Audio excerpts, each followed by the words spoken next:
got this Drexel dresser for free and had a big vision for it. One that I wasn't willing to give up, even when we discovered that there was not one but several layers of paint to strip. After applying the stripper and waiting for it to do its thing, we found out this dresser was originally painted metallic gold, but I was still determined to make this look like my Pinterest board without realizing the wood underneath was not stained great. We ended up wasting 20 hours of time because she not only needed a bath and to fully dry out in a heated environment, but just a scuff sand would not be enough to get the dresser fully smooth and ready for primer. Moral of the story, not all wood is meant to be stained.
Grabbed these nightstands for $75 and we almost could have left them as is because the bones were that good, you guys. But we just had to try, so we used acetone to strip them and the finish melted right off.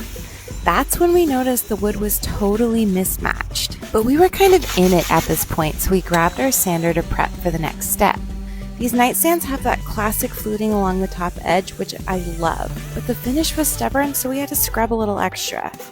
While sanding, I could not shake how the wood was literally two different colors, and it was at the back of our minds the whole time. We didn't know if we should hide the two-toned wood under a dark stain or try to blend it with a paint wash. After all that work stripping, we really didn't want to have to guess. That's when we found an app called Rennie AI. This is a total game changer for visualizing, you guys. So you upload a photo of your piece and it creates a full mock-up based on the prompts you set. You can even link hardware options so you can see exactly how different stain and hardware combos will look. So we tested two different options. You guys just saw the dark espresso stain, and then we wanted to try a lighter tan wash option, and we just kept coming back to the beauty of that raw wood. I loved that the light finish didn't hide the fluting, so we chose the paint wash to tie the light and the dark wood together. We mixed a 50-50 paint wash using Harvest Brown and water, and then we used a deck staining brush for super even application. If you guys haven't tried one for paint washing, this really did change everything as avid paint washers. So we ended up doing 2 coats and letting the first coat dry completely before applying the second coat, and of course wiping it off immediately after applying it. But the wood still didn't match as well as we hoped, so we painted the light parts with the 1 to 5 paint wash using Woodwick. As a reminder, here's the before, and finally, here's what they look like now. I'll be honest, did we save them or ruin them? Let us know in the comments.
Welcome to episode 1 of Builder Grade to Bougie, Bathroom Edition. We remodeled our house 2 years ago and painted everything white. This is our attempt to add some personality back into it with paint and simple fixes. The terracotta floors anchor this bathroom, and the obvious paint choice would be green, but because our kitchen is entirely sage already, we want this room to tell its own story with a moodier vibe that still lets the floors drive the design. We're going for a warm monochromatic look. It's the bathroom our guests use and our kids' bathroom, so we thought we were picking colors with pink undertones that were fun and vibey, but they turned out looking way more brown in the bathroom light than we intended. They're actually almost the exact same color as the floors, and no undertones came through whatsoever, so there's no contrast.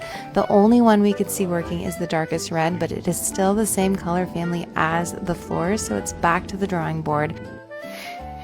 More samples. Let us know if you have any tips for us in the comments.